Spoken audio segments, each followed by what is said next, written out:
Hello friends, ನಾನು ಸೌರುಚಿಗೆ ಸ್ವಾಗತ. ಇವತ್ತು ನಾವು ಮಾಡ್ತಿದ್ದೀವಿ ಕಡಾಯಿ ಪನ್ನೀರ್. ಕಡಾಯಿ ಪನ್ನೀರ್ಗೆ ಕಡಾಯಿ ಇಲ್ಲ ಅಂದರೆ ಮೊದಲಿಗೆ ನಾವು ಕಡಾಯಿನ ತೊಗೊಂಡು ಅದಕ್ಕೆ ತುಪ್ಪ ಹಾಕಿ ಅದು ಕರ್ಗೋ ತನಕ ವೆಯ್ಟ್ ಮಾಡಿ ನಂತರ ಕ್ಯೂಬ್ ಶೇಪಲ್ಲಿ ಕಟ್ ಮಾಡ್ಕೊಂಡಿದ್ದಂಥ ಪನ್ನೀರ್ನ ಸೇರಿಸಿ ಚೆನ್ನಾಗಿ ಗೋಲ್ಡನ್ ಬ್ರೌನ್ ಬರೋ ತನಕ ರೋಸ್ಟ್ ಮಾಡ್ಕೊಳ್ಳೋಣ.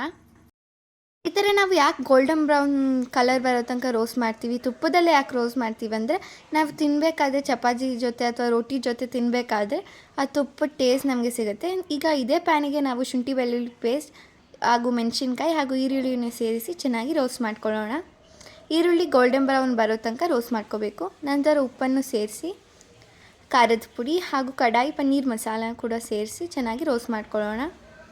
ಹಾಗೂ ಟೊಮ್ಯಾಟೊ ಪ್ಯೂರಿ ಕೂಡ ಸೇರಿಸ್ಕೊಳ್ಳೋಣ. ಇದು ಮಾಡೋದು ತುಂಬ ಸುಲಭ. ಮಿಕ್ಸಿ ಜಾರ್ಗೆ ಟೊಮೊಟೊ ಕಟ್ ಮಾಡ್ಕೊಂಡಿದ್ದಂಥ ಸೇರಿಸಿ ಅದನ್ನು ಒಂದು ಸುತ್ತು ಪೇಸ್ಟ್ ಆಗೋ ತನಕ ರುಬ್ಕೊಂಡು ಇದು ಟೊಮ್ಯಾಟೊ ಪ್ಯೂರಿಯಾಗಿ ಕನ್ವರ್ಟ್ ಆಗುತ್ತೆ.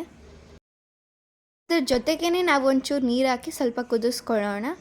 ನಂತರ ನಾವು ರೋಸ್ಟ್ ಮಾಡ್ಕೊಂಡಿದ್ದಂಥ ಪನ್ನೀರ್ ಕ್ಯೂಬ್ಸ್ನ ಕೂಡ ಇದಕ್ಕೆ ಸೇರಿಸಿ ಚೆನ್ನಾಗಿ ಮಿಕ್ಸ್ ಮಾಡ್ಕೊಳ್ಳೋಣ. ಸೈಡಲ್ಲಿ ಎಣ್ಣೆ ಬಿಡೋ ತನಕ ಇದನ್ನು ರೋಸ್ಟ್ ಮಾಡ್ಕೊಂಡ ನಂತರ ನಾವು ಇಲ್ಲಿ ಟಾಪಿಂಗ್ಸ್ಗಾಗಿ ಕೊತ್ತಂಬರಿ ಸೊಪ್ಪನ್ನ ಉದಿಸ್ಕೋಬೋದು. ಈಗ ರುಚಿಯಾದ kadai paneer masala ready to eat. Please to subscribe to our channel, like our channel and share all our videos. Thanks for watching.